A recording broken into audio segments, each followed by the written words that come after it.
मी नेहमी सांगत असतो, माणसं देवदेव किती करतील त्याच्यापेक्षा मायबापाला किती मानतील.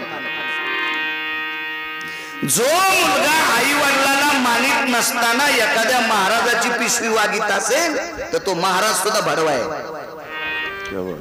नालायक आहे तो महाराज. त्या महाराजाला अक्कल असायला पाहिजे. तुझी पिशवी वागवणारा आई वडिलांना मानित नाही आणि तू त्याला सोबत ठेवतो. महाराजाला इतकाही मानील की महाराजाची इंच वर जागा ठेवणार नाही लाल करायची.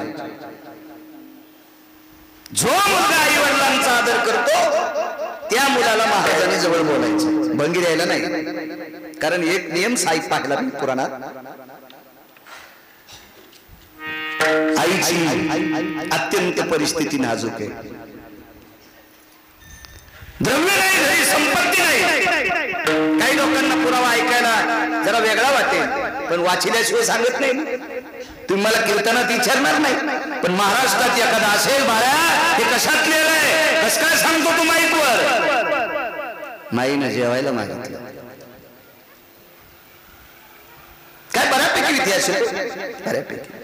परिस्थिती नाजूक होती, करावं काय. घराच्या बाजूला मंदिर होतं, मंदिरच इकलं. मंदिर आता इकलं, धर्माचं मंदिर इकलं आणि माईची बापाची सेवा केली. पुण्यवान का पापी, क्या बात आहे. वाह वाह. नाही जरी पुराण वाचलं तरी उत्तर तुम्ही गोड दिले. धर्म सिद्धांतामध्ये त्याची पुण्यवान म्हणून यादी आली. काही काही ओरडू लागले, चार वाक बोंबू लागले ना. चार वाक कोणाला म्हणते माहिती का? जन्माला आपल्यात येते, आपल्यात मोठे होते, आपल्या सोबत राहते, आपल्या खांद्यावर खांदा लावते आणि आपलं इचकीते. तुमच्यातले चार वाक सांगू? गाडीत तुमच्या बसते आणि अंधारात दुसऱ्याला मतदान आणायला लावते. हे चार वाक असते. चार वाक आपल्या सोबत राहून आपले वाबाडे काढते. असे चार वाक. अशा चार वाकांनी प्रश्न केला की मग धर्मत्व काय येते? धर्माचं मंदिर इकलंय आणि माय बापाची सेवा करतोय, मूर्ख आहे. नाही म्हणले. विश्वातलं ज्याचं त्याचं दैवत विटेवरच्या मालकापेक्षा, काशीतल्या मालकापेक्षा, गणपती बाप्पापेक्षा एका व्यक्तीला सर्वात मोठा देव आहे त्या व्यक्तीचे मायबाप. सकल तीर्थाची धुरे मला असं वाटतंय मंदिरात किती बऱ्या दर्शनाला जातो त्याच्यापेक्षा आठवड्यात मायबापाच्या किती बऱ्या पाया पडतो हे सांग. तरुणाच्या अंतःकरणातली भ्रांत झाला पाहिजे. एक जण म्हणला महाराज कडक कमी बोली जा, तुमचे कीर्तन कमी घेतील. म्हणजे नाही घेऊ दे, लोक काय आपले चांगलं करीत असते. ठीक आहे, मेटे कुटुंबाने मला 5 कोटी रुपये दिले. मी येरी म्हणालो, येरी म्हणते तारू बाप्पा तुम्ही तले बारक्या चाळीन चाळीतात. 5 कोटी रुपये जर मेटे कुटुंबाने मला दिले, जातानाच जालन्यात अटॅक येऊन गिरगावकर जर मेला, काय करायचे 5 कोटी रुपये? मग आमचं दखिणारा कोण? त्याच्यामुळे खरं बोललं पाहिजे. राग आला तरी हरकत नाही, पण देवाला आवडलं पाहिजे. एखाद्याला आवडलं म्हणजे ते महाराजाला बनी घालला येईल. ते करायचं संप्रदायातल्या लोकांनी? नाही नाही, चुकाय चुकाय चुकाय चुकाय असं नाही करायचं. देवाला आवडेल ते बोलायचं. काय सांगू लागलो?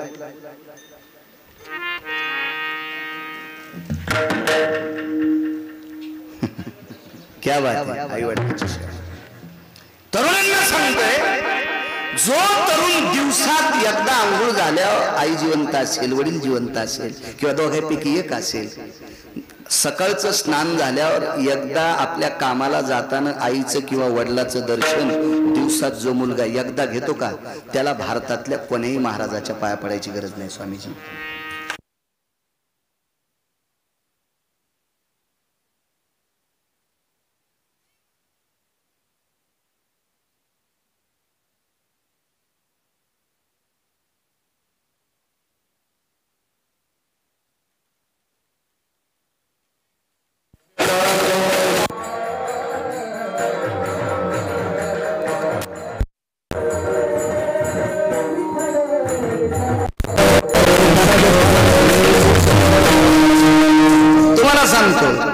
तुम्हाला काय काय महाराज इतके पागल भेटत आहेत. या महाराष्ट्रातल्या महिला भैकून टाकल्या काय काय नालायकांनी. उपास कोणते धरायला पाहिजे आपल्या बायकांनी? जे ज्ञानोबारायनं सांगितले, जे तुकोबारायनं सांगितले, जे नागबाबांना सांगितले, जे सावताबाबांनी सांगितले, जे शेना महाराजांनी सांगितले, जे रविदासांनी सांगितले, जे कबीर महाराजांनी सांगितले, जे मीराबाईनं सांगितले, जे जनाबाईनं सांगितले, जे मुक्ताबाईनं सांगितले, ते उपास धरायचे. किंवा जे भगवान शिवजीनं सांगितले किंवा जे भगवान पांडुरंगाने सांगितले ते उपास धरायचे. भांगरेने सांगितलेले उपास धरायचे नाही. या भारत देशातली महाराष्ट्राच्या मातीतली स्त्री व्यसनी नाही, पण पुरुषापेक्षा जास्त आजारी पडतात. याचं एकमेव कारण आहे देवानं न सांगितलेले उपास जास्त डोसक्यावर घेतात. सोमवार, एकादशी सोमवार आणि शक्य झाला तर प्रदोष. याच्या व्यतिरिक्त शास्त्रात कोणता उपास असला त्यानं मला दाखवा, मी त्याच्या बुटाचं मंदिर बांधतो. पण मला शास्त्राचा पुराणाचा पुरावा लागतोय. भंगिऱ्यानं लिहिलेल्या पुस्तकातलं नाही. भंगिऱ्याची पुस्तकं प्रकाशित करतात कोणी बी, काय त्याला विषय? हे अमक्यानं लिहिलेलं पुस्तक आहे. ते पुस्तक वाचिलं बायको पण जगिता येत नाही. काय कामाचं ते पुस्तक? मोठ्यांनी सांगितलेला आधार मानला पाहिजे. तुम्हाला सांगतो माझ्या माईंनो, जी बाई दिवसात नवऱ्याचं एकदा दर्शन घेते तिने भारतातल्या कोण्यात महाराजाच्या पाया पडायचे. पडू नका असं म्हणत नाही, पण महाराज जर नाही सापडले तरी दुःख मानायचं नाही. आणि दुसरा पुरावा ऐका, जी बाई दिवसात 3 वेळेला नवऱ्याचं दर्शन घेते का तिने पांडुरंगाच्या पण पाया पडायचं नाही. भगवान शिवजीच्या पण पडायचं नाही. आता किती अवघड वाटलं तुम्हाला? दगड हाणतील का नाही लोक मला? पुराव्याशी कसं बोलत इतकं सोपं. किती कॅमेरे चालू येते हे तर इथून गेल्याबरोबर अर्ध्या घंट्याला अख्ख्या भारतात टाकून देते ती कीर्ती. त्याच्यातला एक पुरावा सांगतो 19 पैकी एक पुरावा. ह्या पुन्हा म्हणतील मा तार बाप्पा कशाला पार्वती माईच्या कीर्तनाला आणलो हो मेला. हे तर म्हणला देवाच्या पण पाया पडू नका. एक बाई नाहीच पाया पडली पंढरपुरातल्या मालकाच्या. पंढरपुरातला मालक तिच्या नवऱ्या पाया पडला. हेच काय असतं माहितीये का? काही शास्त्र माहित नाही, पुरावा नाही. यालाची बेलाला शिमग्याच्या तेलाला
मानी प्रताराची बोली धन्य जगिती माऊली जिचे होता दरु मिळे पोट भरी अन्न तुका म्हणी पतिव्रता तिची देवावरील सत्ता. एवढी महर्षी अगस्त्यांच्या धर्मपत्नी लोपामुद्रा भगवान प्रभू रामचंद्र त्रेतायुगात 9 वेळेस पाया पडले. बाई एकदाही पडली नाही. आई साहेब जाता जाता म्हणल्या मालक तुम्ही 9 वेळेस त्या बाईच्या पाया पडलात म्हणून मला नाईला जाणं 7 बाऱ्या पडावं लागलं. सीता कोणी माहिती? पंढरपुरातली मालकी लक्ष्मी. राम कोण माहिती? भगवान वैकुंठाधिपती विष्णू परमात्मा. मालक तुम्ही पडल्यामुळे मला 7 वेळेला पाया पडावं लागलं. तिने एकदा तरी तुमच्या पडावा. भगवान प्रभू रामचंद्राचे डोळे भरून आले. सज्जनांनो भरून आले. सीतेला सांगितलं सीते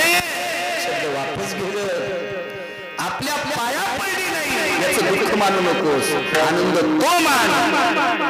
त्या माऊलीनं तुला आणि मला पाया पुढे दिले. पंढरपुरातला मालक म्हणतोय आनंद तो मान, त्या माऊलीनं आपल्याला पाया पुढे दिले. का प्रभू असं काय केलंय? काहीच करत नाही. सकाळी दुपारी आणि संध्याकाळी 3दा नवऱ्याचं दर्शन घेते. 3 टाइम नवऱ्याचं दर्शन घेणाऱ्या बाईला विटेवरचा मालक मानतोय, काशीतला मालक मानतोय. काशीतल्या मालकाचा एक पुरावा आहे का? एका बाईनं मालकाला चिताभस्म मिळत नव्हतं म्हणून शरीर जोहार केलं. ऐकाय का ग्रंथातलं चरित्र? शरीर जोहार केलं आणि आपल्या अंगाची चिताभस्म म्हणून राग दिली. मालकाने विचारलं काशीतल्या काय देऊ? काय नाही म्हणले, जिनं माझा नियम मोडू दिला नाही तीच देऊन टाका. पुन्हा बाई जिवंत. फक्त नवऱ्याची सेवा करत होती, तिला वेळ भेटत नव्हता देवाची सेवा करायला. त्या बाईला काशीतले मालक मानते. म्हणून मला असं वाटतं अनावश्यक उपास कमी जरा, हेमोग्लोबिन कमी व्हायले, आजार जास्त वाढायले. लेकरांना वेळेत शाळेत पाठी जा, घरातल्या लोकांची सेवा करत जा. बऱ्याच बायका महाराज घरी आल्यावर काजू टाकून दूध देतील, नवऱ्याला चहा देत नाही. त्या भागात पाऊस कमी पडतो. नाही सांगत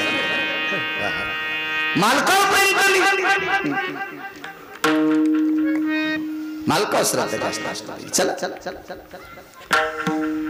ज्या माऊलीनं प्रपंचाची धुरा सांभाळीत असताना आपल्या लेकरावर संस्कार केले आणि या परिसरात उद्योग रत्न म्हणून प्रदर्शित मुलं झाली. म्हणजे त्या सामान्य असतील, साध्या असतील, एखाद्याला किती शिकलेले असतील हेही माहित नसेल, साध्या असतील, मातीची चूल सारवणाऱ्या असतील, मातीच्या भिंती सारवणाऱ्या असतील, त्यांच्या तारुण्यात असेल परिस्थिती काय असेल काय, पण कर्तव्याची धुरा गोडशी खांद्यावर घेऊन प्रपंचाची धुरा पुनश्च जवळ घेऊन आपल्या पतीच्या खांद्याला खांदा देऊन प्रपंच करून घरातल्या कुटुंबावर संस्कार केले. या प्रांतातली मुलं तेजस्वी तारे म्हणून चमकली. आदरणीय अंबादासराव असतील, आदरणीय देवीदासराव असतील, ही त्यांच्या आईची वडिलांची कृपा आहे. अशा परमश्रद्धेय माऊलीचं दशक्रिया विधी तुम्ही मोठ्या भाविक अंतःकरणाने करता, याच्याकरता तुम्हाला धन्यवाद. आई वडिलांवर श्रद्धा ठेवणारी माणसं गोड असतात आणि खरंच ठेवायला पाहिजे. माझं तर मत आहे, जो पक्वाद्या आई वडिलांचं किमान आठवड्यात 2दा दर्शन घेत नाही त्यानं भारतात पक्वाद वाजू नये. राग येऊ दे नका बरं महाराज, राग येऊ दे नका. मी वाचून सांगतो, जो पट्टीत गाजलेला गायक असेल तो आई वडिलाला जर मानित नसेल तर त्याचं भजन ऐकण्यापेक्षा तमाशा पाहायला बरा. राग येऊ दे नका, राग येऊ दे नका. जो कीर्तनकार माई आईचं बापाचं दर्शन घेत नसेल, लोकाला मायबाप सांगत असेल, त्याचं कीर्तन ऐकून जर तुम्ही त्याला पाकिट देत असताल तर तो हरामखोरपणे नरकात जाईल. जाऊ द्या, पण तुमच्या गावाला कुलूप लागेल. दोघाशी पतन सारिकेशी केले पाप जेने दिले अनुमोदन, दोघाशी पतन नैवं गिरगावकर लिखितम. गिरगावकर आपल्या 3 लोकांना माता सांभाळायची. फकवाद्यानं आईचं दर्शन, वडिलाचं, गायकानं आईचं दर्शन घ्या, वडिलाचं घ्या, कीर्तनकारानं तर 2-4 वाऱ्या घ्यावा. त्याचं जरा बरं चलत जास्त घ्यावा ना, घासाव त्याच्या पायाला कपाळ, अजून तू नारळ मोठं होईल. पडायला पाहिजे. विश्वातलं सर्वात मोठं ज्याचं त्याचं सांगतो दैवती आई सकल तीर्थाची धुरे, जे का जाण माता पितरी. मान्य अमान्य काय शपथ वगैरे काय पुरावा असेल, माय बापे केवळ न जावे,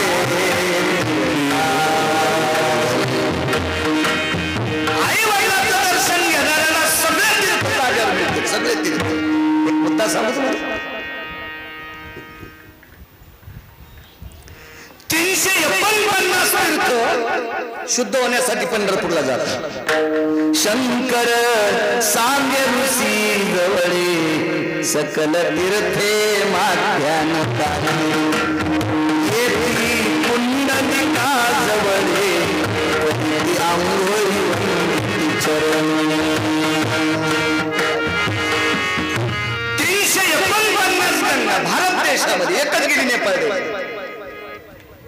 350 पैकी एक नेपाळ देशात गेली ती पण पंढरपुरातल्या मालकाची 7व्या अवतारातली सासरवाडी एकच गंगा 349 भारतात 2734 उपनद्या भारतात वाची जा कधी कधी भेताडासारखी मोबाईल तुमच्याकडे इचकी जा आपला देश किती पवित्र आहे बघा जा बिनाकली माणसाला 2-2 वाजूस तर चॅटिंग करतात काय त्या नालायकाला चॅटिंग करून भेटणार आहे चांगलं बघा 2734 उपनद्या 349 पवित्र नद्या एकच गेली गंडकी नावाची तिकडे किती पवित्र नद्या सांग एका पवित्र नदीवर देशातला सिंह राहत होता भारत देशातला सिंह सभापती साहेब त्या सिंहाचं नाव होतं कर्ण सांगता येईल त्या गंगेचं नाव कोणती गंगा होती किती महाराज फुकले सुधरताना पहिली बोल घाला भागवत लावायला दम नाही रामायण लावायला दम नाही सत्य करायला दम नाही गुण कोणाला आहे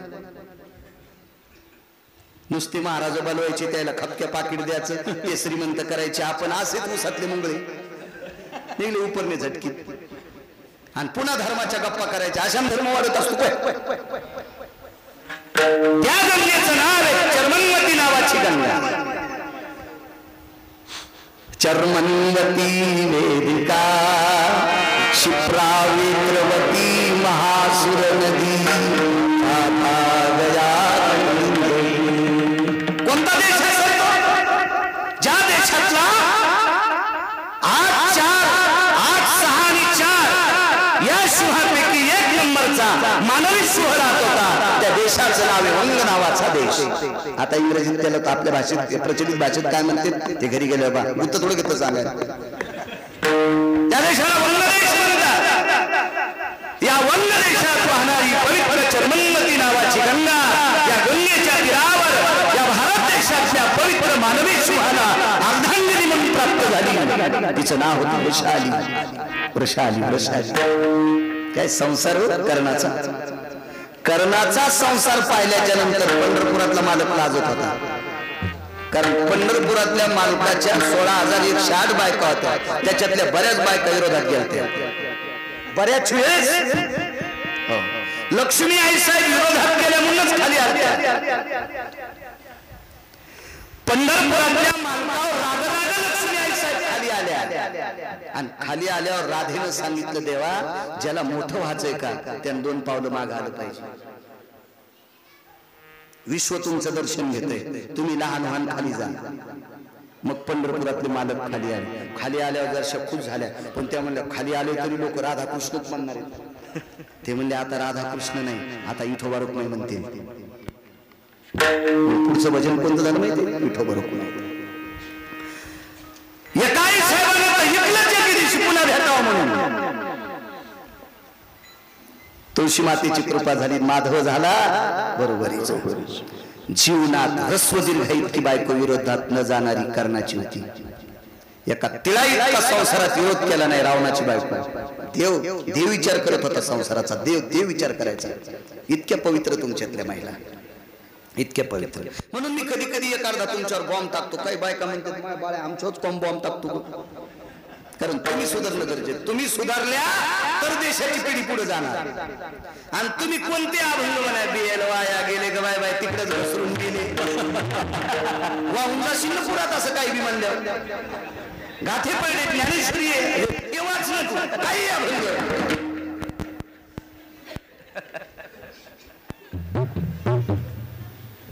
शास्त्र म्हणेल ते सांगावे राज्य ही पूर्ण असा पवित्र राजा मायबाप किती मोठे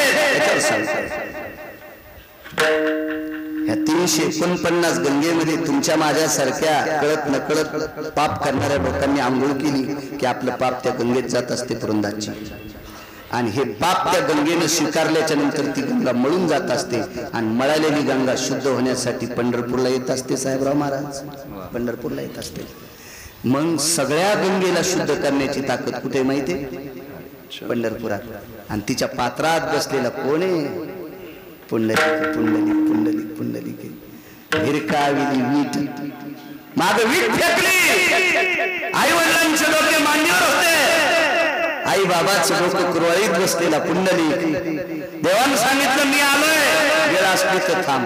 28 युग झाले अजून उभा आहे. युगे 28 युग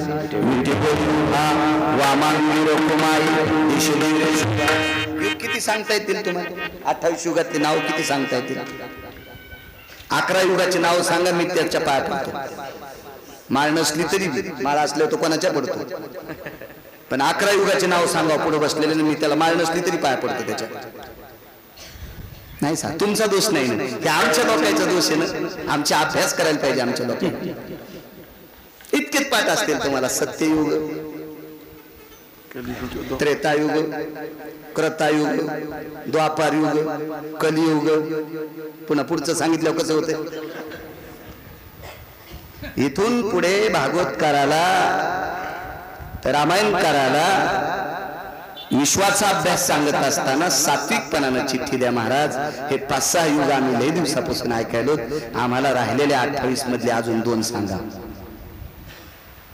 आमचा कीर्तनकार अभ्यास करून कीर्तन करील. त्याच्याकरता श्रोते हुशार व्हायला पाहिजे. आणि तुम्ही हुशार नाही झाले, आमचा मस्त चालणार. वाटेल ते गाणे म्हणा, काही म्हणा, चलत आमचा मेळ, मग त्याला काय विषय, चलत राहत. याला दोषी तुम्ही आहात. गुन्हेगारापेक्षा गुन्हा सहन करणारा जास्त दोषी असतो. हुशार व्हा, हुशार व्हा. माईंनो, 5वीच्या नाताच्या हातात त्याचा अभ्यास झाल्यावर त्याच्या बाबाचा मोबाईल त्याच्या हातात द्या आणि 5वीच्या नातवाला म्हणा, बाळा मला महाभारतातला अध्याय काढून दे, मला रामायणातला अध्याय काढून दे, मला ज्ञानेश्वरीतली वही सांग, मला तुकोबाराचा अभंग सांग, मला चोखोबाराचा अभंग सांग, सावता बाबांचा सांग, नाथ बाबांचा सांग, सेना महाराजांचा सांग, नरहरी महाराजांचा सांग. 10-5 मिनिटं वेळ त्याचा घ्यायचा वेळ. माहिती माहिती. आई वडिलांची सेवा करणाऱ्या पुंडलिकानं विश्वाचा पाप उभा केलाय 28 युगापासून. मग कल्पना करा, सेवा सगळ्यात कोणती? बापाची. आई वडिलाच्या सेवे इतकं पुण्य दुसरं काय. अशा श्रद्धेय स्वर्गीय कैलासवासी, सत्यलोकवासी, गोलोकवासी पार्वतीबाई यांच्या या दशक्रिया विधीनिमित्त आदरणीय अंबादासरावजी असतील, आदरणीय देवदासरावजी असतील, त्यांच्या भाविक अंतःकरणाने आजचा दशक्रिया विधी गुरुदेवांच्या हाताने पिंड तर्पण वगैरे काय झाला असेल, पण नामचिंतन करून ज्ञानोबरायच्या नामाचा गोड असा सुंदरसा आजचा दशक्रिया विधी त्यांनी केला. त्या नेते परिवाराला पुनश्च द्यावे तितके धन्यवाद. आज उपस्थित आदरणीय पूजनीय प्रातस्मरणीय गुरुवर्य प्रभातगिरी महाराज जी आहेत, आदरणीय परमश्रद्धे पुरंदासजी महाराज आहेत, आदरणीय परमश्रद्धे अश्वानंदगिरीजी महाराज आहेत. तिन्ही संघांना साष्टांग प्रणिपात करतो. माऊली महाराज असतील, ज्यांनी चाल म्हटली ते अवताडे महाराज असतील, आदरणीय सुंदर महाराज असतील, आदरणीय माऊली महाराज असतील, परदेशी महाराज असतील. बच्चा मस्तक माझा पायावरी वारकरी संतांच्या या परिसरातून ज्ञानोबराय तुकोबारायचं नामचिंतन करणारी ही निष्ठावंत वारकरी मंडळी यांच्या चरणी साष्टांग प्रणिपात करतो. ज्यांच्याकडे मी मागे जबाबती साहेब त्यांच्याकडे दसरादाला आलो ते सुद्धा आहेत. तारवाप्पा मेटे असतील, पवार काका असतील, आमचे पंडित भाऊ असतील. वारीत कधी कधी त्यांची भेट व्हायची आमची चांगली. तारखेच्या संदर्भात या कुटुंबाच्या वतीने मला सारखे संपर्क करत असले आदरणीय तारवाप्पा, त्यांना सुद्धा धन्यवाद. आणि सर्व क्षेत्रातली, राजकीय क्षेत्रातली, व्यापारिक क्षेत्रातली, वैद्यकीय क्षेत्रातली, शैक्षणिक क्षेत्रातली, माझा शेतकरी राजा बऱ्यापैकी बसलेली उपस्थित, मला नाव पाठ नसल्यामुळे, माहिती नसल्यामुळे क्षमा असावी. सर्वांना प्रणाम करतो.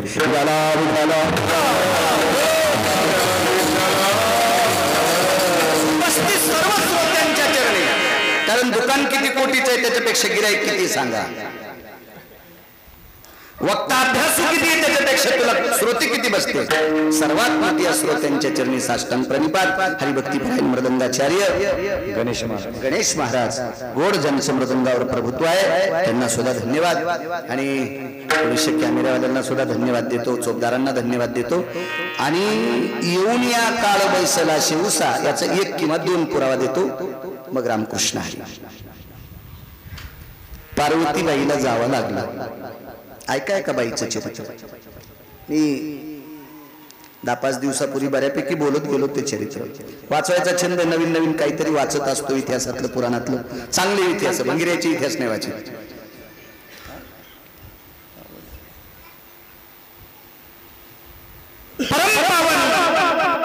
नैनितालच्या अरण्यात एक साध्वी स्त्री होऊन गेली, मा भगवती आनंदमाई.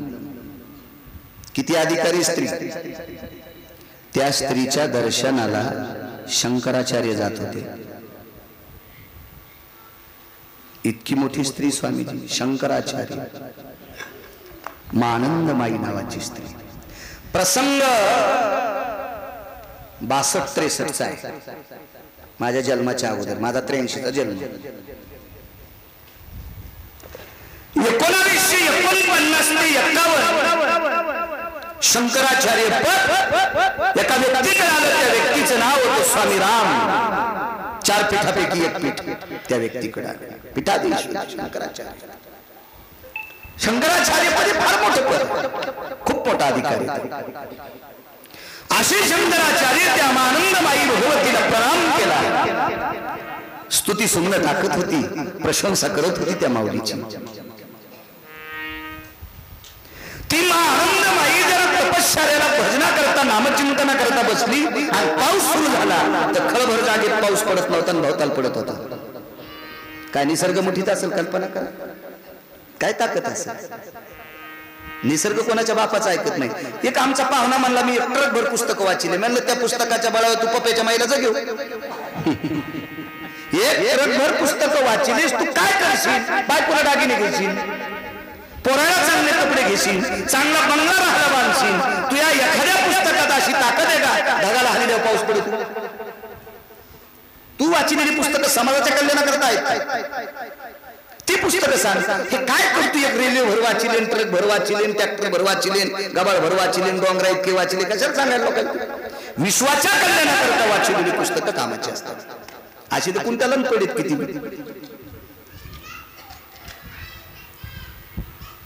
स्तुती सुमने टाकली. आनंदमाईने स्वामी रामांना सांगितलं, राम अरे तू फारच माझी प्रशंसा करतो.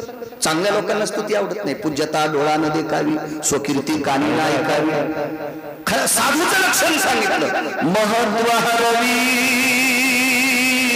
चातुर्य न पवी, विशेषण मिळवी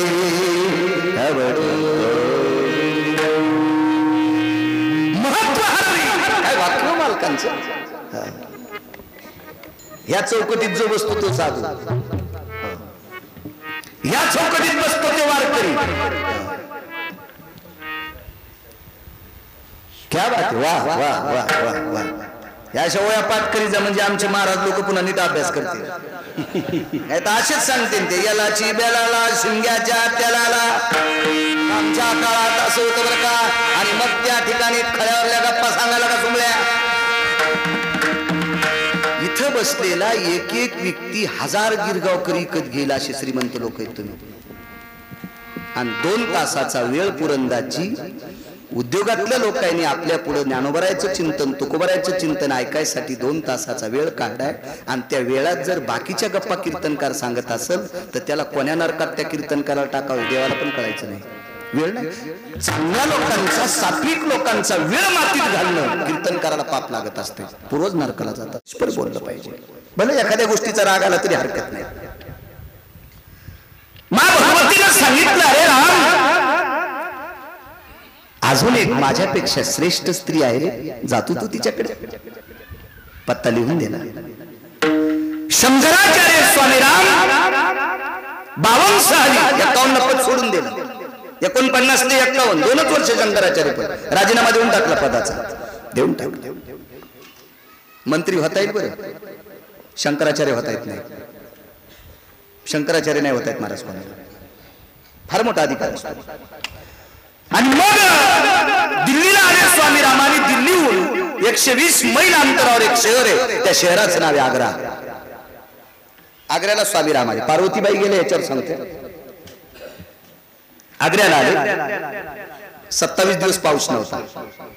आपल्याला मागे कसं आता पावसाळा असून उन्हाळ्यासारखं होतं. आताही आपलं तसंच झालं. खिचडी शिजायला घातली, अर्धी शिजली, चूल इजली. आता मकाच्या कणसाच्या पिठ्या सोलान तुम्ही, अर्ध्याला खालून दाणे असतील, वरून होपाड. ते बी अशा नाही पोचल्या, बारीकच आपल्या, बारीक बारीक बारीक बारीक. शेतीची आवड आहे मला चांगली, शेती चांगली करतो. शेती चांगली करतो म्हणूनच कीर्तनात टकटक बोलतो ना, भीती वाटत नाही ना.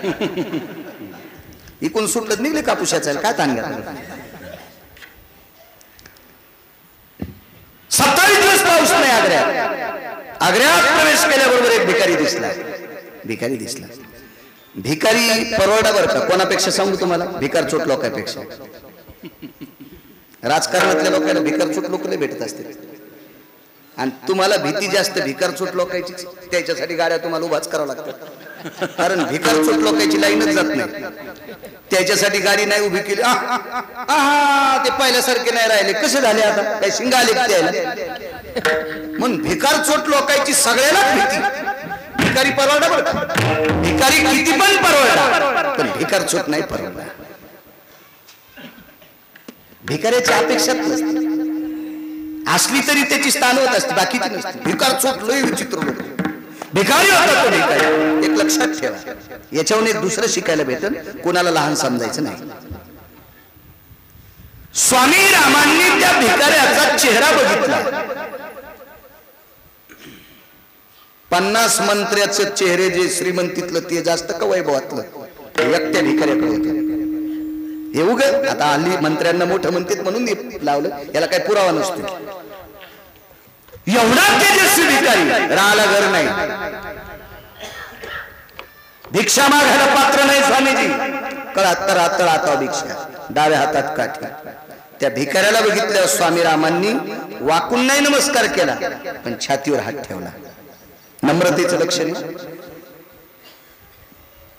युद्ध प्रसंगातला एकदा मी प्रसंग, महाभारतातला जाबालीने वर्णन केलेला प्रसंग पाहिला. महाभारतात बघायचं नाही, पुन्हा महाभारत पाहिल्यावर नाही सापडलं म्हणताल बाळ्यानं कशात सांगितलं, मी वाचून सांगतोय. महर्षी जाबालीने एक संदेश दिला, युद्धातली नम्रता.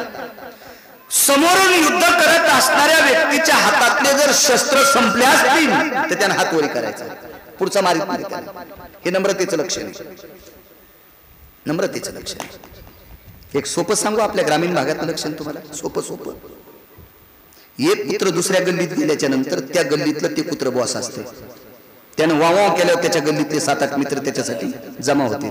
आणि हे नवीन कुत्र त्या गल्लीत गेल्यावर याला एक लक्षात आलं पाहिजे, आपल्याला फाडते. याच्याकडे नम्रता एकच आहे, त्यानं कष्टा घालायचा. कष्ट कळालं ना तुम्हाला. शेपूट वरी असते कुत्र्याची, पण खाली शेपूट दोन्ही पायाच्या मधात धोत्राच्या कष्ट्यासारखी घातली की पुढचं कुत्र त्याला चावत नाही, ते म्हणते आपल्याला भेल. हे नम्रतेचं लक्षण. नम्रतेचं लक्षण. आणि एरवी नम्रतेचे लक्षण नमस्कार, राम राम, जय हरी, प्रणाम, वाकणे वगैरे आदरयुक्त लोकांकडे वाकायचं असतं, वाकायचे. मग स्वामी रामांनी एक हात छातीवर ठेवला आणि भिकाऱ्याला या शब्दाचा अर्थ प्रणाम. श्रुती विचार करत असेल, पुराण विचार करत असेल, शास्त्र विचार करत असेल, अधिकारी लोकांकडे बघत असतात, किंवा ह्या तिन्ही लोकांचा विचार करून अधिकारी लोक वर्तन करत असतात. हा संप्रदाय ऋषीप्रणित संप्रदाय, हा संप्रदाय मुनिप्रणित संप्रदाय, हा संप्रदाय वेदप्रणित संप्रदाय, हा संप्रदाय शास्त्रप्रणित आहे, हा संप्रदाय पुराण प्रणित आहे. हा संप्रदाय एखाद्या भंगाऱ्याच्या ताब्यातला नाही, त्यानं वर्चस्व घ्यायचं नाही. मी म्हणून हा तुला कोणी विचारणार आहे. ऋषी मुनी योगी जपी तपी सिद्ध अनुरागी या लोकांच्या सानिध्यातला संप्रदाय. भिकाऱ्याला पाहून छातीवर हात ठेवला. प्रणाम महात्माजी, प्रणाम. भिकाऱ्याने असं बघितलं, प्रणाम स्वामीजी. भिकारी भिकारीच प्रणाम स्वामीजी. हात तर असा होता, एका हातात काठी. प्रणाम स्वामीजी. महर्षी श्री शंकराचार्य. आता पुढे फार पदव्या, नुसती शंकराचार्य नाही, महर्षी, तपस्वी, तेजोनिधी, तेजोभास्कर, काय काय पदवी असतील स्वामी रामांना. ह्या सगळ्या पदव्यांनी परिपूर्ण पाठ असणारे स्वामी रामांनी भिकाऱ्याला विचारलं, महात्माजी साधवी कहाँ फिरती है? हिंदीत बोलायचे, महात्माजी एक साध्वी राहतात आग्र्यामध्ये, त्या कुठे आहे? उत्तर काय द्यावं माहिती? ते म्हणले नाही आमची माडी आहे, त्या माडीच्या पलीकडे पिपळाचं झाड आहे, त्याच्या पलीकडून डावीकडे वळा, तिथे एक बाभळीचं झाड असेल, पुढे आंब्याचं झाड असेल, तिकडून बदामाचं झाड असेल, बारीकसा वडा येईल, पलीकडून एक माडी आहे, त्याच्या पलीकडे मग त्या बाई राहतात. असला पत्ता नाही सांगता, ऐका भिकाऱ्याचा पत्ता. स्वामीजी त्या ठिकाणी साध्वी राहते. ते हिंदीत वाक्य आहे सगळं, पण आता मी मराठीत सांगतो. ज्या बाईला गौऱ्या नीट लावता येत नाहीत का, तिने धिरडे करायचे नाही. पिठाचा नाश होत असतो, पिठाचा नाश. जिला पिठल्यातले गोळे फुटत नाहीत का, तिनं बासुंदी करायचीच नाही, दुधाचा नाश होतो. आपल्याला मराठी नीट येते ना, बाकीची येतच नाही. कशाला इचकायचं घरच्याचा इथं करायचं, काय गरजच नाही आपल्याला, आहे का नाही? इतक्या पुरतं बोलायचं, आपल्याला काही दुसऱ्या राज्यात जायचंच नाही. गेलो फक्त एकदा गोव्याला, तिथून आल्याहून बोलतो.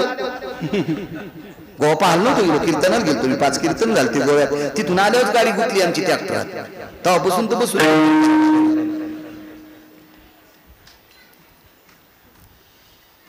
बाकी 2-3 राज्यात तर मराठी बोलणारी बरेपैकी लोक आहेत. कर्नाटक, तेलंगणा, तिकडे खूप 400-500 सप्ते. हैदराबादला 90 सप्ते होते, पण ती मराठी कळते ते लोकांना. महात्माजी ज्या ठिकाणी भास्कर क्षीण झालाय, भास्कर म्हणजे सूर्य, अख्ख्या आग्र्यात ऊन तापलं होतं, आता तापलंय असं. आणि ती साध्वी जिथं बसली होती तितक्या जागेवर ढग सूर्याच्या आडंगी गेलता, त्याला आपण शिराळ म्हणतो, तिथं सावली धरली होती. काय साध्वी असेल, काय साध्वी असेल. जाओ वापे साध्वी ठरते. स्वामी रामांनी दोन्ही हात छातीवर ठेवले. गणेश बुवा, साध्वीचा पत्ता जागा न सांगता आकाशातली मुद्रा सांगून सांगतोय, ते भिकारी किती मोठा असेल. निघाला शंकराचार्य, निघाले पुढे. भिकारी समोर जात असताना शंकराचार्यांना शंका आली की हा भिकारी एवढा मोठा तेजस्वी, सूर्याचा प्रकाश लाजला, त्या भिकाऱ्याच्या डोक्यावर ऊन नव्हतं, एकट्याच्या डोक्यावर सूर्याची सावली, तितकी खरोबर जागा. आश्चर्यचकित झाले स्वामीराम. शंकराचार्य आश्चर्यचकित झाले, काय भिकारी मागायला तर पात्र नाही. महात्माजी भिक्षा मागते, जी बोले पात्र नाही, बोले पात्र काय की वास्तवाला. मग कशी भिक्षा मागता? रोज सकाळी 12:14 दुपारी, सकाळी शब्द चुकीचा गेला, रोज दुपारी 12:14 12 वाजल्याच्या नंतर राहिलेल्या 14 मिनिटाच्या आत कांती भिक्षा मागतोय. कांती भिक्षा कशाला म्हणतात माहिती? शिजलेली पदार्थ, त्याला कांती भिक्षा. कांती भिक्षेला या पवित्र वारकरी संप्रदायानं एक पवित्र नाव दिलं. त्या नावाचं नाव आहे, त्या भिक्षेचं नाव आहे मधुकरी. हिला कांती भिक्षा म्हणतात, पुराणाचं नाव. मग हातावर बोटं सोडून मधल्या भागावर जेवढं बसतंय एखाद्या पवित्र घरी मागायचं, तितकं ग्रहण करायचं. 12:14 आत पाणी पिणे, दुसऱ्या दिवशी तितकं अन्न खाणे. प्रणाम केला. त्याच्या पाठीमागं फार इतिहास, पण पुढे सारख्याचं पुन्हा एखादा पुरावा तुम्हाला देतो. त्या भिकाऱ्याने सूर्य पण थांबेल, थांब म्हणे, आजच्या दिवस, काल तर भिक्षा घेतली नव्हती. एक महात्मा बोलायला, त्याच्याकरता माझा भिक्षेचा टाइम संपल, त्याच्याकरता तू थांब. कळा थांबवायची ताकद होती, भाऊ थांबवायची ताकद, करण थांबवायची ताकद, लय थांबायची ताकद, निमिष थांबवायची ताकद. भिकाऱ्या काय भिकारी असेल तो, काय भिकारी. अहो सूर्य फक्त देवानं थांबवा. 2 पळभरी होय स्थिर माध्यानाशी दिनकर, पळभरी होय स्थिर. भगवान रामचंद्र जन्माला आले त्यावेळेला सूर्य थांबला होता. 2 प्रहरी काग सखी, 2 प्रहरी काग सखी, सूर्य थांबला, सूर्य थांबला. राम जन्मला सखे, राम जन्मला सखे, राम जन्मला, राम जन्मला सखे, राम जन्मला, राम जन्मला सखे, राम जन्मला.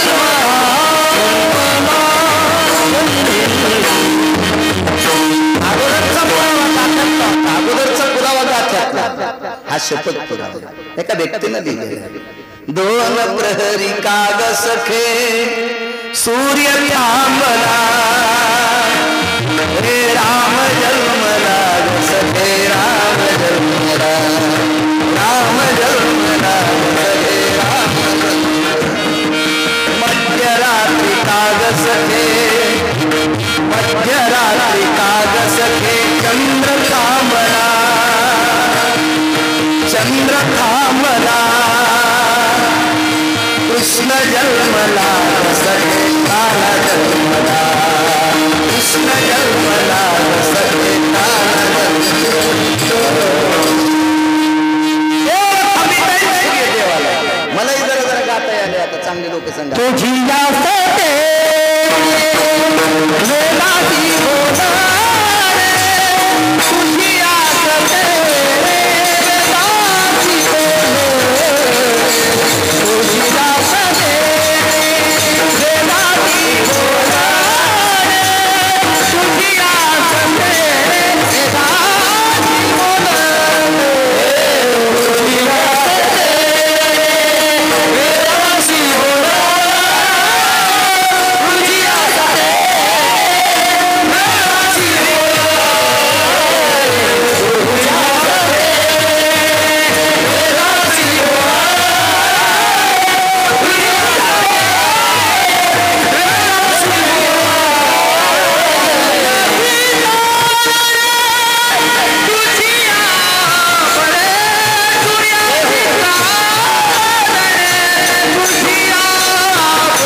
चांगल्या खाणीतलं गाडगे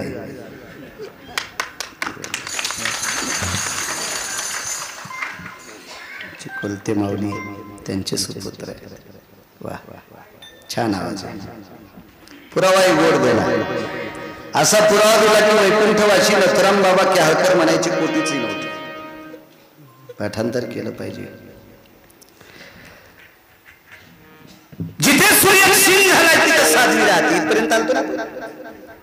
स्वामी राम भिकाऱ्याला प्रणाम करा निघाले पुढे. चिंचेचं झाड आहे, जांभळीचं झाड आहे, आवळ्याचं झाड आहे, त्याच्या बाजूला जाईचा वेल आहे आणि त्या झाडाच्या खाली एक कबर आहे,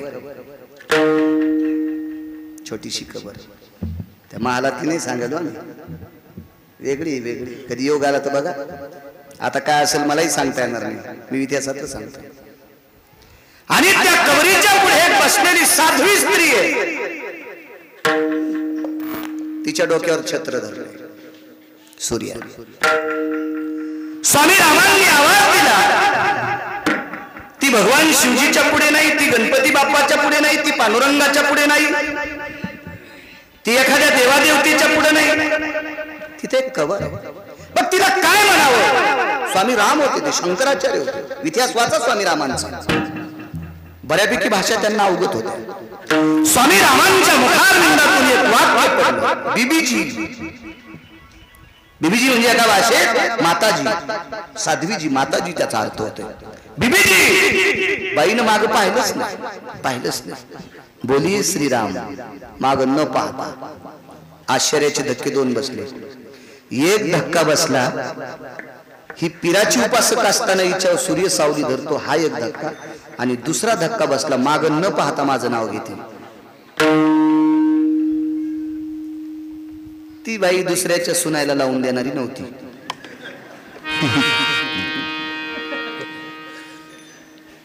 दुसऱ्याच्या घरी इस्तू टाकणाऱ्या लय बाय काय काय. फक्त तिची सासू बाहेर जावा, हिला तितकीच संधी मिळते. हो, वरपळून जाशील, वरपळून झोपीत भिताड पडून तू अंगावर असे पाप करशील. टकटक दिसायला तिघी जण उभे राहतात. तुम्ही दुसऱ्याच्या सोनाला नाव ठेवणारे, लावून देणारे तुम्ही तिघी जण उभ्याच राहतात. घेऊ तुमचे नाव पटपट. पण नग नग नग जाऊ द्या बाबा, आताच्या बाईचा गावा झाला आणि पुन्हा अजून 10 दिवसाला तिचा व्हाचा. उगा अटॅक गिटॅक याचा सभापती साहेब, त्याच्यामुळे नाही घेत. एवढ्या बार माफ करतो, पण याच्यानंतर चुका करू नका अशा. कळत मला, माझ्या गोळ्या थोड्या संपल्यात. नवऱ्याला खालीवरी बोलणाऱ्या 5 जणी उभ्या राहतात. टकटक दिसायलात मला. नीट बोलत नाहीत तुम्ही नवऱ्याला. काय कीर्तनकार चिरून बी खाल्ला तरी तुम्हाला पुण्य भेटतोय. पुन्हा कळाल्या 2. त्या मागच्या भीती नवऱ्याला नीट बोलत नाही. माग पाहूच नका तुम्हीच माग बोलाल बा. आता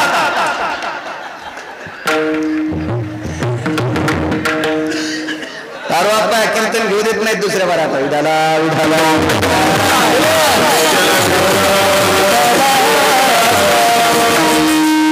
काही जरी घाय भरले होते वाटतं खरंच कळतं का नाही. मी नेहमीच माझ्या माईंनो राग येऊ देऊ नका. घरातल्या लोकांपेक्षा दुसरा देव मोठा बनतात. तुम्हाला एक सांगू माझ्या माईंनो, माझ्या मालकाचं वाक्य, जी माणसं घरात नीट राहतात ती वरी नेण्याच्या लायकीची असतात. जयाची ऐकची धड नाही, त्याची परत्र पुसशी काय. त्याचं वरचं काय विचारायचं. सुंदर स्वयंपाक करत असेल तर आजीनं नातवाचे बुट द्यायचे, सॉक्स द्यायचे, त्याची पेन्सिल द्यायची, त्याचं दप्तर द्यायचं, त्याचा डब्बा भरायचा. त्याची आई स्वयंपाक करीत असेल तर आजीनं मदत करायची. नातू स्वयंपाक, आई स्वयंपाक करायली, दारात ऑटो रिक्षा शाळेचा हॉर्न वाजवायला आणि आजी तुळशी पिळे घालायली. आणि मग आजी मग म्हणते, महाराज आमचा नातू जरा मोकार निघला. ते अजून लय मोकार नाही, अजून जरा मोठा झाल्यावर ते ट्रॅक्टर घालणार आहे. पूजा कशाला म्हणते. समोर आलेलं काम पूजा असते आणि ते आटपल्याच्या नंतर मिळालेला वेळ ही देवाची पूजा असते. कामामध्ये काम काही मना राम राम, भवश्रम सुख होईल. आदरणीय डॉक्टर हुशे साहेबांचे काका वारले. जालना हॉस्पिटलचे सर्वेसर्वा, त्यांचे काका वारले. त्यांच्या मंडळी सुद्धा काही नीट आहेत, प्रसूती तज्ञ आहेत. भेटायला गेलो, साहेब तुम्ही घरी आहात. काका वारले नाही म्हणे. तुमच्या काकांना श्राद्धांजली ती आहे, तुम्ही हॉस्पिटल उघडा. एखादा तुमच्या नावावर आलेला विळत आलेला पेशंट, तुम्ही त्याला औषधोपचार करून तो सुखरूप होऊन घरी गेला की तुमच्या काकाला श्रद्धांजली आहे. ताई साहेब, तुमच्याकडे येणारी एखादी माऊली डिलिव्हरीसाठी ती वेळ पुसू देत नाही. ती जर तुमचं हॉस्पिटल पाहून वापस जर गेली तर पुण्य नाही लागेल. तुमच्या सासऱ्यांना श्रद्धांजली, चुलत सासऱ्याला तुम्ही हॉस्पिटल उघडणे कामच माणसाचा परमार्थ आहे. मी नेहमी सांगत असतो. तुमच्याकडे कॅनल आहे का? कॅनल नसतील ना, आहे का? काय काय भागात असेल ना कॅनल. जाऊ द्या. विहिरीला पाणी भरपूर आहे, नदीला पाणी भरपूर आहे, कॅनलला पाणी भरपूर आहे, लाईट आहे. आणि मकाला पाणी द्यायचं आणि गिरगावकराचं कीर्तन सुरू. मोटर बंद केली कीर्तनात बसला. नालायक नालायक नालायक नालायक. हो, कीर्तन कधी ऐकत नाही, पण वाळलेली मका पुन्हा दुरुस्त करता येत नाही. नाही करता येत. शेतकऱ्याला त्याचं काम करणं, हजारो कीर्तन ऐकल्याचं पुण्य प्राप्त होते. तुम्ही राजकारणी लोकांना सांगू, एकच मुद्दा सांगतो, एखाद्या ठिकाणी जर पाण्याची अडचण असेल तिथं तुम्ही तुमच्या शासकीय निधी उपलब्ध करा. काय करा, काय कागदोपत्री पूर्तता करून शासकीय काय बळ वापरायचं, तिथं बोर पाडावा, त्या बोरला पाणी लागावं, ते पाणी पिऊन ती प्रजा, तिथली कॉलनी, तितका प्रांत सुखी व्हावा. हे पुण्य 1000 सप्ती केल्याचं पुण्य लागते तुम्हाला. 1000 सप्ती केल्याचं कर्मातली इतकी द्रव्यभूता. एक पुरावा आहे, फक्त त्याचा अर्थ सांगतो. मालकांचा पुरावा आहे. एका व्यक्तीला पंढरपूरला जायची इच्छा, एका व्यक्तीला काशीला जायची इच्छा, पण पैसेच नाही. काशीला जायची इच्छा, मला पैसे पाहिजे. श्रीमंत माणूस, अंबादासराव तुमच्यासारखे, देदासराव तुमच्यासारखे, साहेब तुमच्यासारखा मोठा माणूस, हे 2000 घेऊन जाय काशीला. गेलं काशीला. ते काशीला गेल्यावर मेलं तरी अर्ध पुण्य तुम्हाला. मेला आला त्याशी अर्ध पुण्य. बळे पाठवली वाराणसी, पैसे दिले काशीला पाठवलं. पुरावा आहे महाराजांचा गोळ. फक्त हे म्हणायचं तुमचं काय. स्वतः काशीला पाठवलं बळे द्रव्य देऊन. मग मेला आला त्याशी अर्ध पुण्य. महाराज वापस आला तरी पैसे देणाऱ्याला अर्ध पुण्य. तो तिकडे नेला तरी त्याला अर्ध पुण्य. चांगल्या कामाची इतकी ताकद. एखादा पंढरपूरला गरीब निघाला, का निघत नाही रे, काही नाही तारांबळे पैशाची, दर 500 रुपये, अर्ध पुण्य घरी बसल्या बसल्या. असं काही कामात पुण्य मिळते. कामात एक पुन्हा पुण्य सांगू तुम्हाला. 1.5 एकर जमीन होती एका माणसाला, 1.5 एकर. त्यानं काबाड कष्ट करून 25 एकर जमीन केली. अहो कीर्तन ऐकायचे कशा करता, काहीतरी सुधारणा झाली पाहिजे ना. त्याचं नाव कीर्तन. नाही तर काय माणसं तर काय कॉपासून ऐकत आले. तो माझ्या लहानपणी कीर्तनाला गाड्या येत होत्या, बैलगाड्या लोक यायचे. असं कीर्तन रडून ऐकायचे. महाराजांना संत चरित्र सांगितलं, रडे हो माणसं ढासा ढासा कीर्तनात रडे. आणि जाताना ह्याच लोकांना बैलगाडीवर कंसाचं बाटू उपटून नेलं. आणि कीर्तनात तुम्हाला भेटूस तर रडे, आणि जाताना दुसऱ्याचं बाटू उपटून नेलं, कंसाचं टाळकीचं बाट. गेलं की नाही बाटकातच कीर्तन. काय उपयोग असं कीर्तन ऐकून. 1.5 एकर जमिनीची 25 एकर जमीन केली. 25 एकर जमीन काढता येतच. त्या हलकटाचं लग्न झालं, त्यानं ती सफरचंदावाली गालाची बाई, तिच्या जरा जास्त नादी लागलं, तिने याला मुठीत दाबलं. आणि मुठीत दाबलेला बगलात दाबायला लवकर जातो. मी मुठीतलं गाण्यात ऐकलं, नवरा माझ्या मुठीत ग. हे ट्रॅक्टरवाले मोठे आवाज करतात. आणि माझं मेमरी कार्ड ताईते, मला 5-10 ऐकले की पाठ होते. शिव्या 2,500 पाठ. त्याच्यातल्या 450 तर इतक्या अस्सल येतात ओरिजिनल मराठवाड्यातल्या. फक्त देत नाही, शिमग्याच्या दिवशी देते त्या पण पाठ. Memory card tight. बगलात नवरा दाबला, माय बापाला बोलू दे. पुण्य सांगतोय पुण्य. कशात कीर्तन असतंय, कशात भागवते, कशात रामायणे, कशात पंढरपूरची वारी, कशात काशीतली वारी. गावातल्या एका प्रतिष्ठित व्यक्तीनं जाऊन त्या पोराची भेट घेतली आणि त्याला सांगितलं, अरे बाळा, तुझ्या बाबाला 1.5 एकर जमीन, मला 4 एकर होती रे. काबाड कष्ट करता करता मी बी 4 एकरची 15 एकर केली. तुझ्या बाबाला 1.5 एकरची 25 एकर केली रे. आज ती जमीन 35 लाख रुपये एकरची. किती प्रॉपर्टी तुझ्यासाठी कमी रे. म्हातार सोबत नेणार आहे का काय रे. म्हातारपणचं जीवन लेकरासारखं असतं रे. सांभाळ. गावातल्या प्रतिष्ठित व्यक्तीनं जाऊन पोराला सांगितलं, पोरग बापाला सांभाळू लागलं. 1 कोटी यज्ञ केल्याचं पुण्य चांगलं सांगणाऱ्याला भेटतंय. याचं नाव भजन आहे. असं वागणं गरजेचं. स्वामी रामांना आश्चर्याचे 2 धक्के बसले. एक हिच्या डोक्यावर सावली आहे आणि एक न पाहता नाव घेतलं. इथपर्यंत आलतो. कीर्तनकार जागेवर हे बा. ड्रायव्हरनं कोणती लांबून एसटी आणा, पण मुक्कामाला बस स्टँडला न्यावं. ते रस्ता हुकल्या होत्या, तळ्याच्या कडीला उभी केली. आता रातच्या आंघोळी घालतो का सुंबळ्या आहे का नाही. कीर्तनकारानं किती फोरा, पण आपल्या कडेवर आलं पाहिजे. त्याचं नाव कीर्तनकार. आणि कीर्तनकाराला जर कडहो गवसत नसेल तर असं समजायचं हे दुसरीकडचं आहे, कडीवाजी नाही. माया झोपडीचा बांबूलही किडका, मई झोपडी मोडल. माया झोपडीचा बांबूलही किडका, मई झोपडी मोडल.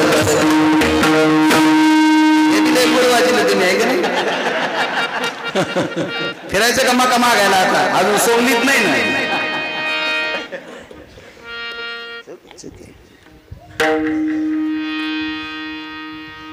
बीबीजी बोलिए श्रीराम. श्रीराम शब्द वापरला. स्वामी रामांनी विचार केला, सूर्य जरी सावली धरीत असेल, माझं नाव जरी घेत असेल, त्रिकाल असेल, पण नमस्कार करणार नाही. माणसं ठाम असतात. काही सनातन धर्माचा माणूस, वैदिक संप्रदायाचा माणूस, भागवत संप्रदायातला माणूस, संन्यासी महात्मा, वारकरी संप्रदायातला नामधारक कसं वाटेल कोणापुढे. आणि नामधारका इतका मोठा कोणीच होत नाही. ब्रह्मवेत्ता सुद्धा नामधारका इतका मोठा नाही. ऐसे ब्रह्मवेत्ते अपरंपार नाही, नामधारकाच्या बरोबर येऊ शकत नाही, येऊ शकत नाही, येऊ शकत नाही. शुकाचार्य कोण? ब्रह्मवेत्ते. राधा कोण? नामधारक. राधा कोण होती? नामधारक. मीरा कोण होती? नामधारक. जन्मभराच्या श्वासाईत के मोजिले बाई विकत घेतला, बाई विकत घेतला. आयुष्यभराच्या श्वासाईत के नामाचे दाम मोजले, नामस्मरण केले, जगाचा पाप विकत घेतला. ती बाई नामधारक होती. तिचं नाव घेतल्या शुकाचार्याला समाधी लागत होती. ब्रह्मवेत्याला शुकयाज्ञ वल्ल हरीसी जानोनी हरी झाले. शुकयाज्ञ वल्ल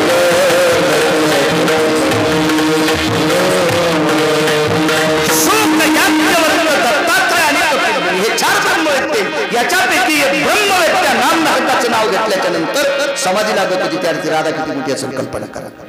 अशी महात्मा होती स्वामी राम. नामधारक लोक होते. कोणी शिवजींचं नाव घेत असेल, कोणी विष्णूचं नाव घेत असेल. बरं किती काय ते दोन्ही देवी येते. रोज सकाळी त्याच्या भेटी होत्या. त्रिशूळ डमरू घेऊन याला, रोज सकाळी भेट. रंभा नाचती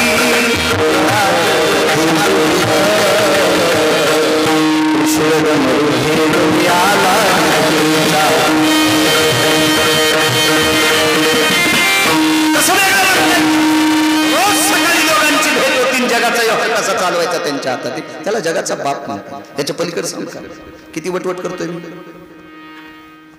तुम्ही बसलेली किती सात्विक माणसं आहात, मी किती वटवट करतोय. पण आपल्या सगळ्यांना बटन दाबून कोण्या दिवशी मळ्यात न्यायचं हे ज्याच्या हातात त्याला जगाचा बाप म्हणतात. आणि कोणीही जगाचे बाप एकत्रित येतात. यांचं भजन करणं नामधारक, यांचं भजन करणं नामधारक. मग स्वामी रामांनी विचार केला, अधिकारी स्त्री पण वाटत नाही. आपण परीक्षा बघू, मोठी माणसं परीक्षा पाहत असतात. बाहेरच्या गोष्टीला भुलून सोयरी करते ते भळभळणारे. पण जाणकार माणसं त्याच्या देखाव्याला बघून सोयरी करीतच नाही. त्याला जमीन किती आहे, तो कोणाच्या वाड्यातला आहे, त्याची वागणूक कशी आहे, आधी त्याने किती पेटून मारल्यात,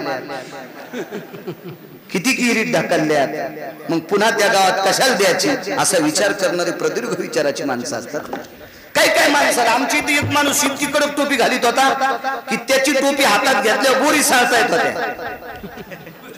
इतकी टोपी कडक. पण बायको 7 भाईच्या मिरच्या तोडायला, वरच्या कपड्यावर जायचं नाही, वरून झगपक आतून भगमग 12 हाती फिरायला गावात. याच्यावर काय नसते. लोक जाण मोठी माणसं वरून मानवत नसतात.